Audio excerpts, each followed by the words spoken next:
Paz do Senhor, povo de Deus, passando aqui para poder deixar uma palavra para o seu coração. E a palavra que eu quero deixar para o seu coração é um tema muito interessante e relevante.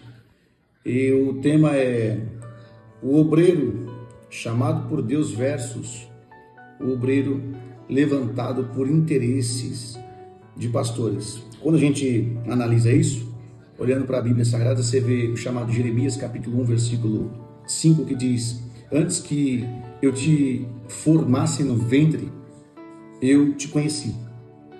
Então a origem do chamado de Jeremias tinha um propósito divino. Já em contrapartida, você vê outros obreiros que são levantados por interesses de homem. Esses obreiros recebem a posição no púlpito por amizades, por bajulação ou por influência financeira. Jesus disse em Mateus capítulo 15, versículo 13: toda a planta que meu Pai Celestial não plantou será arrancada. É tempo de Deus arrancar a planta que ele não plantou.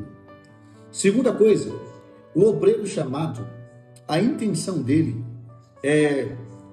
ele serve com amor, ele é dedicado a buscar as almas, ele serve com temor e com obediência a Deus. Jesus disse em João 21,16: apacenta as minhas ovelhas. O obreiro interesseiro, e levantado por interesses de homens, já está no ministério por status, por reconhecimento e controle, e não pelo reino. O obreiro que foi chamado por Deus versus o interesseiro, a diferença está também num ponto muito importante. Por exemplo, segundo os Coríntios capítulo 4, do verso 8 até o 9, o apóstolo Paulo vai dizer: em tudo somos atribulados, mas não desamparados. O obreiro que é chamado por Deus, ele é aprovado de Deus. Ele tem aprovação divina para exercer o seu ministério.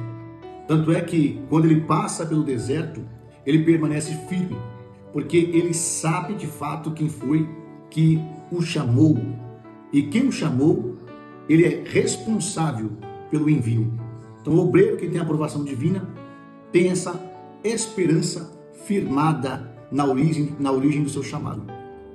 Outra coisa interessante, o interesseiro, ou aquele que foi levantado pelo interesse de pastores, a Bíblia tem ele, segundo o Evangelho de Jesus Cristo, que João escreveu no capítulo 10, versículo 12, ele é o mercenário. E o mercenário, ele vendo o lobo vir, ele deixa as ovelhas e foge.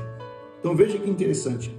O mercenário, o interesseiro, que foi levantado por homens, ele abandona o seu posto, o seu chamado, a sua vocação, quando o reconhecimento dos homens ou os benefícios dos homens cessam. O obreiro que foi chamado por Deus, a Bíblia diz que os seus frutos visíveis. No entanto, Jesus vai afirmar isso em Mateus capítulo 7, versículo 20. Está escrito assim: pelos seus frutos os conhecereis. Então, o obreiro que é chamado por Deus, ele produz frutos espirituais. Ele transforma vidas através do seu ministério, ele edifica vidas, ele edifica o corpo do Senhor Jesus Cristo. Já o que foi levantado por interesses de homens, ele produz divisão, confusão, ele tem a aparência de que foi chamado, mas é um obreiro totalmente sem poder. E quando prega, quando canta, quando faz alguma coisa para Deus, sempre dá ruim. Nunca produz frutos bons. A Bíblia vai dizer também, em Gálatas capítulo 1, versículo 10, procuro agradar a Deus e aos homens. O apóstolo Paulo ensinando a igreja aos Gálatas. Olha que interessante. Todo obreiro que tem um chamado de Deus, talvez ele não seja reconhecido ministerialmente pelos homens, pastores, mas ele é aprovado por Deus.